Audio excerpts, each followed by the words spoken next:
छुट्टियों में सरिता की बुआ लखनऊ से उसके छोटे से शहर चंदौली आई हुई थी। बुआ के साथ ही उनकी बेटी वृंदा भी आई थी, जो सरिता की ही हम उम्र थी।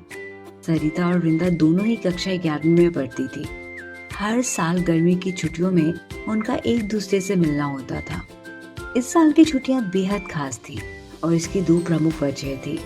पहली वजह तो ये थी कि उन दोनों ने अभी कुछ महीने पहले हाई स्कूल की परीक्षा पास की थी, और दूसरी वजह ये थी कि चंदौली से लगभग 80 किलोमीटर की दूरी पर विंध्य पर्वत मालाओं के बीच एक बड़ा सा मेला लगा हुआ था, जो 15 दिनों तक चलने वाला था।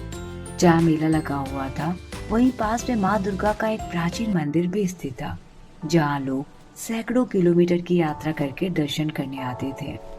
सरिता, वृंदा और उनके घर वालों ने भी तय किया कि अगले सोमवार वो भी मेला देखने और माँ दुर्गा के मंदिर दर्शन के लिए जाएंगे। सारे लोग इस यात्रा को लेकर बहुत खुश थे, लेकिन सरिता के मन में इस यात्रा के प्रति थोड़ी उदासीनता थी। जब वृंदा ने इस उदासीनता का कारण पूछा तो सरिता ने बताया कि सोमवार को 23 तारीख है और उस दिन उसका पीरियड शुरू होता है। वृंदा ने अपनी समझ के आधार पर उसे दिलासा देने की कोशिश की। तब वृंदा ने उसे बताया कि यहाँ की परिस्थितियाँ उसके लखनऊ से काफी अलग है। वृंदा ने उसे बताया कि लखनऊ में उसके स्कूल में तो लड़कियों को पीरियड्स की जागरूकता के बारे में वर्कशॉप दिया गया था। यहाँ तक कि पहली बार के लिए सैनिटरी पैड भी मुहैया करवाया गया था। फिर सरिता ने बताया कि उसके शहर में स्थिति बिल्कुल अलग थी।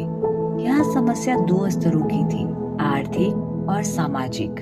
सरिता ने बताया कि बहुत सारी लड़कियों और महिलाओं के पास तो इतने पैसे ही नहीं है कि वो अपने माहवारी स्वास्थ्य का ध्यान रख सके, और जिनके पास अगर पैसे भी हैं तो वो सामाजिक लोक लज्जा के डर से इस विषय पर बात नहीं कर पाती है और माहवारी से जुड़ी कई बीमारियों का शिकार हो जाती है। अब वृंदा को समझ आने लगा था कि सरिता मेले की यात्रा को लेकर उदासीन क्यों थी। सरिता ने बताया कि रास्ते में महिलाओं के लिए पब्लिक टॉयलेट की व्यवस्था ना के बराबर थी। जो थोड़े बहुत टॉयलेट थे वो भी गंदे रहते थे, या फिर उसमें पानी जैसी बुनियादी सुविधाओं का भी अभाव था। इसके अलावा पीरियड्स के दिनों में जिस सामाजिक भेदभाव का सामना लड़कियों को करना पड़ता था वो तो एक अलग संघर्ष था।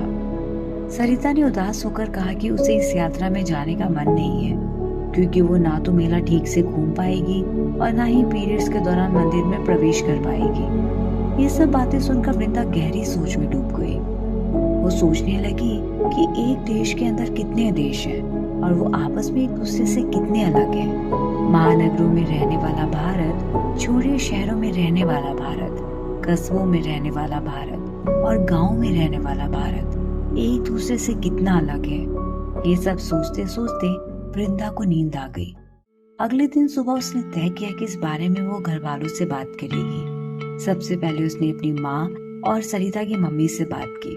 उन दोनों ने कहा कि अगर ऐसी दिक्कत है तो सरिता को हम घर पे ही छोड़ देंगे। फिर वृंदा ने कहा कि यदि सरिता नहीं जाएगी तो वो भी नहीं जाएगी। हार मानकर सरिता की माँ ने कहा कि वो इस बारे में सरिता के पिता से बात करेंगी। आखिरकार सरिता के पिताजी, जो कि घर के मुखिया और पेशे से शिक्षक थे, उन्होंने तय किया कि यात्रा की तिथि आगे बढ़ाई जाएगी। इसके साथ ही उन्होंने यह भी कहा कि वो अपने स्कूल में और सरिता के स्कूल में भी इस बारे में बात करेंगे और उन्हें भी वृंदा के स्कूल की तरह ही माहवारी स्वास्थ्य के बारे में वर्कशॉप दी जाए। सरिता और वृंदा इस बात से बहुत खुश थी। उन्हें यह पता था कि यह एक छोटी शुरुआत है, लेकिन उन्हें यह भी पता था कि शुरुआत करना सबसे कठिन होता है। उन्होंने किसी कवि की ये पंक्तियां सही साबित करके दिखाई थी, अगर यकीन हो तो कोई रास्ता निकलता है, हवा की ओट लेकर भी चिराग जलता है।